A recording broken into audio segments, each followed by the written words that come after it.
واقعا عقد کردی؟ اگه اسمات رفتی تو شناسنامه هم؟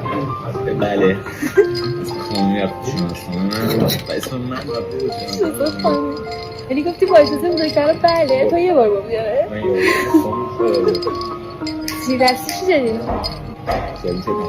سرویس تن یعنی دردم دوتا گوشواره با دستم میشه ست دیگه هزینه کردم وظیفته میتونم که وظیفم خیلی نازه برلیانه نشون بدم دوربین اینجوریه اینجوری خانم جورجینا ما نمی کنیم تو چشم هر یه وقتی آشنا شدیم توی مدت کمتر باید ازدواج کرد نه؟ اگه این ازدواج کنیم دیگه اگه میخوای چیه؟ چون که به چالش میکشونه دیگه به چالش کشیده میشیم عکس خانمی دارم میبینم شما نمیتونید خیلی قشنگه خانم هم میبینید آره واقعا ماه یه تیکه ماه خانم هم ببین یه تیکه ماه مامانم دیدی